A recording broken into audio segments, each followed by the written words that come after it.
This is Irene at the David Hicks Candlelight Vigil. Hello, Irene. Hello, Natalie.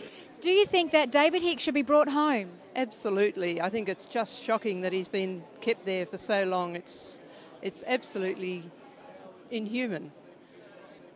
Why do you think that the Australian government haven't brought David home? Well, they have said that he hasn't done anything that breaks Australian law, and they wouldn't be able to charge him with anything, and they don't want to upset their good friend George Bush, and so they just don't. I mean, they're the only foreign government that haven't brought home their people, their prisoners.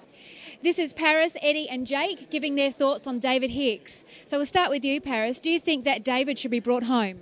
Yeah, I think it's incredibly important for David to be brought home, and particularly because all the other detainees, at least the government's attempted to bring them home to face some sort of justice. And I think it's unjust to leave someone in a position where, for several years, when no charge has been brought against them at all. And if it can happen there, what's to stop it happening here? What's to stop the government deciding that there's national security threats that should be locked up indefinitely here?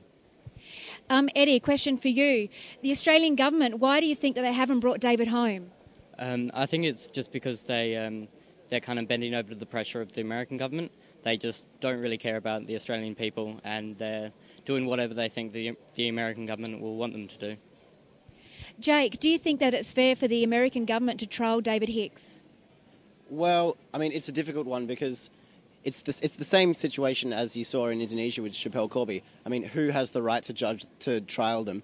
But I think the fundamental point is, as long as he gets a fair trial, and it's been proven that the military commissions were not fair. So, I mean, in a sense, the question's irrelevant because that's not even an option. That's not even on the table at the moment for David. Why do you think that the Australian government haven't brought David Hicks home? Well, I think Mr Howard and his government still see that they've got political mileage in keeping him there. And also Mr Howard seems to be very enamoured with the American way of so-called justice, and he doesn't want to upset his American friends. David's got a lot of things to say, and he's had a lot of terror committed against him, and I don't think that's politically what they want to hear. So, he's a real scapegoat, unfortunately, so that this government, don't have to wear the shame of it, really. But, shame on them, shame on Howard.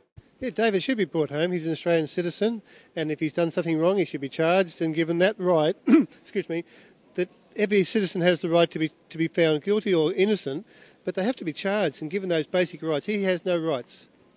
And the problem is it can happen to you and I. We could be locked up and assumed guilty. We have a right to be, go through the courts properly. Dave, a question for you. Why do you think that the Australian government haven't brought David Hicks back home? They haven't got the guts, have they? That's what it amounts to. They could easily have done what every other nation has done and asked to have their citizens repatriated. They haven't done it. It's a lack of spine, They've got blood on their hands and they don't want him to be able to speak out. They're hoping that he will, just disintegrate in that cell and no one will get to hear his voice. He never committed any crime as far as Australia's concerned. If David Hicks was an American, would he be in Guantanamo Bay?